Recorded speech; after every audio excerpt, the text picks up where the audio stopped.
So good evening everyone. चलो आज हम एक नए क्वेश्चन की बात करते हैं और सवाल बहुत सिंपल है। अक्सर आपसे पर्सनल इंटरव्यू में पूछा जाता है, why you want to be part of Indian arm forces, why you want to be a commissioned officer in arm forces. अब देखिए, इसमें कहने के लिए तो ये सवाल बहुत सिंपल है और ये भी मैं आपको एक चीज़ बिल्कुल क्लियर करूं कि इसका कोई फिक्स्ड आंसर नहीं होता है। तो मैं आपको जवाब नहीं बताऊंगा कि क्या जवाब आप दे सकते हैं, हर एक का जवाब अलग अलग होता है। क्या आमतौर पर गलतियां करते हैं जवाब देते समय, उस पर ज़रा बात करेंगे हम लोग, और कैसा होना चाहिए अंदाज़न आपका जवाब। मैं ये इसलिए कह रहा हूं कि हर किसी का जवाब अपना अलग अलग होता है, because it is your life. ये आपका लक्ष्य है, आपने चुना है इसे। तो लक्ष्य चुनने से पहले आपके दिमाग में जो विचार आए होंगे, जो आपके मकसद हैं, वो बिल्कुल क्लियर होंगे आपके दिमाग में। बहुत कम लोग होते हैं जिनके दिमाग में अपनी बातें क्लियर नहीं होती हैं, रादर ऐसे लोग रिकमेंड भी नहीं हो पाते हैं, बहुत मुश्किल होता है।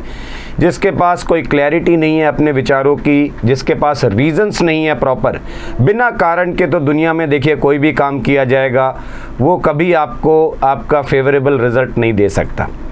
तो ये क्या है, बिना कारण के कोई काम करना शुरू कर देना, मतलब ये एक विशफुल डिज़ायर है, ये एक इन्फ्लुएंस तरीका है लाइफ में जीने का, ये एक फ्लक्चुएशन है, आपके दिमाग में आती हैं बातें और आप तुरंत उसके पीछे भागने लग जाते हैं। ओवरऑल लॉन्ग टर्म ऑब्जेक्टिव्स आपके लाइफ में होते नहीं हैं। तो ये एक बड़ी समस्या है, इसलिए शायद हम लोग इस सवाल के पीछे बहुत परेशान होते हैं। साधारण सा एक एग्जाम्पल मैं आपको दूं। बहुत सारे लोगों ने नाम सुना है, लगभग सभी ने सुना है, हीरो हैं आर्मी के, एक यंग ऑफिसर, नाम था captain Manoj Pandey.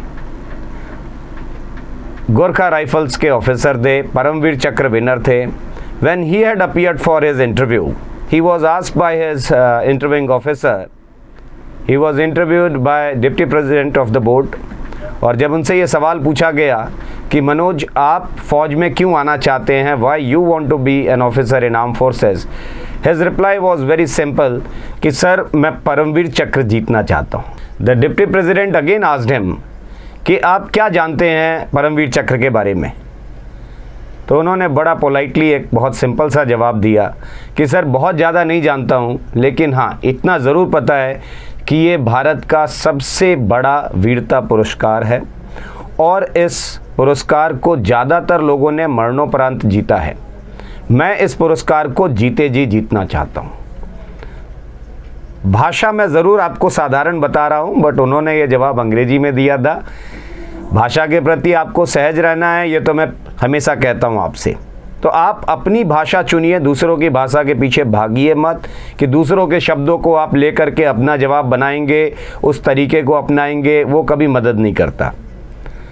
So you need to be more comfortable with your language.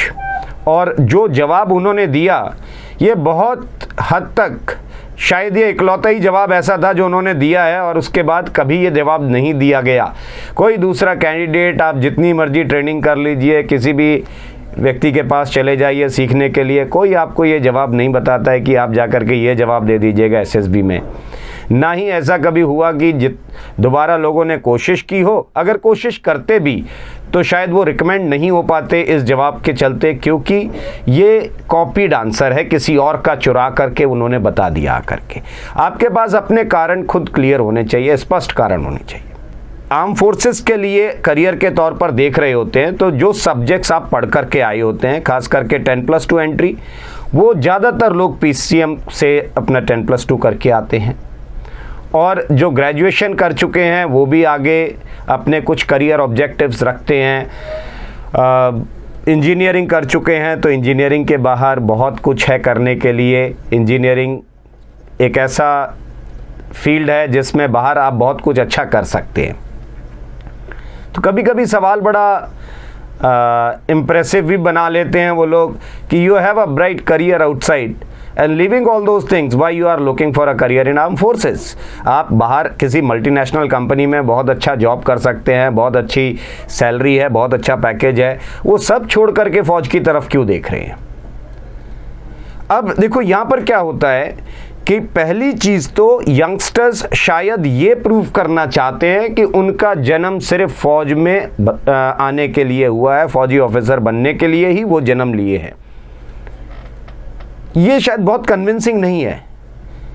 और दूसरा, एक यंगस्टर जो पढ़ा लिखा यंगस्टर है, उसके पास अपनी पढ़ाई से जो उसके पास अवेलेबल ऑप्शंस हैं वो पता नहीं है उसको। आप सिर्फ एक ही ऑप्शन रख करके चल रहे हैं लाइफ में, आपके पास बाकी ऑप्शंस की आपको जानकारी तक नहीं है। तो ये अनअवेयरनेस है आपकी, ये अनअवेयर्ड यंगस्टर की निशानी है। अगर आप ऑप्शंस रखते हैं तो definitely you can speak out freely कि sir I have these all other options in my life, but my inner satisfaction lies within this uniform, my inner satisfaction lies within arm forces. तो ये संतुष्टि की बात है। उसके अलावा जो आपके कारण हैं वो व्यक्तिगत कारण हो सकते हैं आपके, कि यहाँ आने के बाद एक स्टेबल लाइफ होती है, एक एडवेंचरस लाइफ होती है, या जो भी आप जवाब अपना ढूंढ करके आए हैं या आपने बनाया। Why I am discussing this question with you कि आप पहले एक सेल्फ इंट्रोस्पेक्शन, आत्म मंथन ज़रूर करें बैठ करके, और खुद से ये तय करें कि आखिर आप आर्म फोर्सेस में आना क्यों चाहते हैं। किसी से जाकर के इस सवाल का जवाब पूछ लेना और वो जाकर के सिलेक्शन बोर्ड में बता देना, ये इसका समाधान नहीं हो सकता है। इस पर थोड़ा सा गौर करना चाहिए। दूसरा, एक यंगस्टर अगर अपनी लाइफ की प्रोग्रेस रोक करके बैठा हुआ है, उसके पास अपने विकल्प नहीं है, तो फिर उसका जो factor 1 that is planning and organising ability of individual, that becomes very weak. कि भाई इन्होंने क्या प्लान किया अपने लाइफ के बारे में, और जिसने अपनी लाइफ को ही ढंग से नहीं प्लान कर रखा है वो फौज में ऑफिसर बन करके कैसे प्लान करेगा एक विषम परिस्थिति में आकर के। क्योंकि रोज आप एक नई सिचुएशन, एक नया चैलेंज एक्सेप्ट करने के लिए तैयार होते हैं फौज के अंदर, और उस समय आपके पास तो प्लानिंग अप्रोच है ही नहीं। आप जब अपनी पूरी लाइफ नहीं प्लान कर पाए, 12वीं तक आप स्कूल गए हैं, उसके बाद आपने प्लान नहीं किया, ग्रेजुएशन 15 साल आप पढ़ कर के आए हैं, इंजीनियरिंग 4 साल 16 साल आप पढ़ कर के आए हैं, उसके बाद आपके पास विकल्पों की कमी है, विकल्प है ही नहीं आपके पास उपलब्ध, तो फिर आगे क्या कह सकते हैं। विकल्प की जानकारी रखना एक अलग चीज़ है। अब ये कन्विंस करनी है बात आपको कि इन सारे विकल्प में से मेरे पास आर्म फोर्सेस सबसे बेहतर विकल्प है। ये मत साबित करिए कि बस मेरा तो जन्म ही सिर्फ फौज के लिए है, फौज में नहीं आ पाया तो फिर मेरे पास दूसरा कोई बैकअप प्लान नहीं है, कोई दूसरा ऑप्शन नहीं है। आई बिलीव आपको बात समझ में आई होगी। Wish you very good luck, stay fit, stay healthy.